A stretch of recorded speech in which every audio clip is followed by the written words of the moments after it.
Next position in our series, we're going to cover closed guard, what to do from top and bottom on this position. All right, so what is closed guard? My partner is on his back. He's wrapping his legs around my body and crossing his ankles, right? This is a position where he can neutralize a lot of my attacks. It's not the best position, right? If we're in an actual fight, it's a pretty neutral position. I can punch him here, but he has the ability to control my posture to sweep me and do different things. If we're in jiu-jitsu, this is a less dominant position for me. It's more superior for him, all right, because he has the ability to start sweeping me, submitting me. I don't really have any of that ability here. So as the top person, I need to know what to do to stay safe and how to get out of this position, right? So my biggest thing is, where do I put my hands, right? We say this all the time. Where do I put my hands, right? So I don't want my hands on the floor. If my hands are on the floor in a closed guard position, he can start sweeping me because there's nothing stopping his chest from making contact with my chest. He can start submitting me. So like he can go Kimuras on me right here, all sorts of different things, which is bad for me, right? So I never want my hands on the floor when I'm in a closed guard position. If my partner has his guard around me, I want to untangle his legs, unlock his legs so I can start getting past his legs. So I always need my hands on my partner. So I can start by putting my hands on my partner's hips. But in no-gi, which means without the traditional jacket and pants, it's hard because I can't grab his pants here. So I'm just putting hands on the hips. So it's pretty easy for him to do things like praying hands. I go in, yeah, boom, and just start slipping my hands off of his hips. So in my opinion, what's a better grip is going to his armpits. So I've got two different ways I can go to his armpits. I can go thumbs up, or I can go fingers up with my thumbs attached, but I'm never looking to go thumbs down. I can start damaging my thumbs there. So I'll go thumbs up here in control, or I'll go fingers up in control, right in those armpits. And I want to make sure I'm tucking my elbows down with this so that he can't start swimming in. If my elbows are flared, he can swim under here and start breaking me down again. So I want elbows in, so when he tries to swim underneath, it's difficult and it's not going to happen. Now, a ton of people show seated guard breaks, but they very rarely work against somebody better than you. The best way to get out of closed guard every single time is to stand up.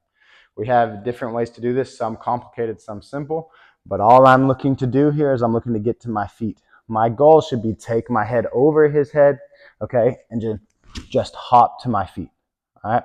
Now, we've got basic guard breaks and we've got advanced guard breaks, right? The most basic one, but it comes with a little bit of risk, is standing up, putting both hands on his knee, and pushing his knee down to the ground. But again, I have to be quick with this. If I do this really slow, he's going to grab my ankles. He's going to start kicking me to the floor. I don't want that to happen. So, basic, I'm coming up quickly. I'm leaning to the side, straightening out my arms, and I'm driving his leg all the way to the floor so I can start opening up his grip. All right, so we're here. I jump up. I'm here, and I push the leg down. Now from here, I can start stapling the knee, and I can start looking to pass my partner's legs.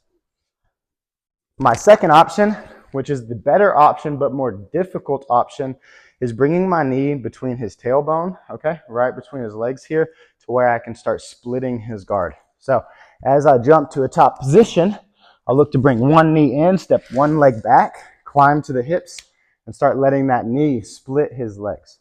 All right, I see so many people do this wrong, and what typically happens as they come up, their knee is really far in front of their toes. So what happens is their partner's butt lands onto their quad here, and it collapses them back down. What we want to do, whenever we stand up, we want to work to get our toes in front of our knee. And then as we sit into our back leg, keeping our knee to our chest, and that allows that shin to go right between his butt, basically, and allow me to start separating his legs. All right. So one more time. When I'm here, as I stand up, I can jump right into the position, or if I can't jump into the position, I bring my toes forward, step this foot back, I start sliding back, pushing his hips down, keeping this knee up. Now, I can just disengage entirely if I don't like my partner's guard, or I can start setting up different forms of passing, which is usually the better route directly from this close guard. All right, so just recapping goals. Whenever my partner is in closed guard, I want my hands in correct positions. I want good posture, right? If my partner starts breaking me down, I can take my elbows into his hips and just kind of protect myself until I can start building my posture back. All right. Want good wide base, hands in the hips, just to start until I can start keeping myself upright. All right. My goal in this position is always to escape. I'm looking to get out of the position. My partner's goal in this position is what we're about to cover. Okay. So again, close guard. Don't want to be here. I want posture. I want frames on my partner, not on the floor, and I want to get out. We just covered goals and close guard for the top person. We're going to cover close guard for the bottom person. So I'm here with my partner, close guard. My legs are around my partner and my feet are crossed so I can start keeping him down, right? We're going to go very basic here, but my biggest goal is just to control his posture, right? If my partner, like we just talked about, can get really good posture on me, whether he's in the hips, whether he's in the armpits, he can start escaping this position. So I want to do everything I can to keep his hands off of me onto the floor and start bringing my chest to his chest. So if I could start getting his hands off me and bringing his chest to my chest, at this point, I can start looking to sweep my partner, submit my partner, or at least just keep him in my guard till I can make a game plan happen. All right, so we've got very basic things that we can do from here. The goal is not to really show you just a ton of moves yet. It's just really to kind of teach you goals, right? So again, getting my partner's hands off of me. If my partner's hands are on my hips, praying hands is one of the best ways to get hands down. I can always look to raise my hips and slap his hands down, but as his hands are on my hips, if I can lift my hips here, go praying hands underneath, pull my knees to my chest as I swim, I can start looking to get to an overhook and a collar tie here to start keeping my partner's posture broken down, right? If my partner doesn't put his hands on my hips and he puts his hands in my armpits, this can be a lot more difficult to deal with. If he's messing up here with wide elbows, do it again. At that point, I can just pummel to the inside and I can take inside position. But if he's doing a good job keeping his elbows down, this can be very difficult to deal with. The best way for me to deal with this is to take both of my hands overhead, and I'm going to use one hand to strip the grip. So as we're here, I'm going to take my hand over his wrist. I'm going to peel it off. I'm going to look to control his elbow. From here, I can start stripping that grip. I can start exposing his back, okay, doing different things. So I'm always looking to strip grips. I'm never being okay with my partner grabbing me, right?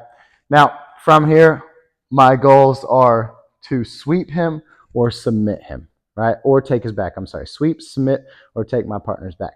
So sweeps, I've got various forms of sweeps. If my partner's too high with this posture, I can start sitting up and start exploiting that posture with things such as hip bump sweeps, right?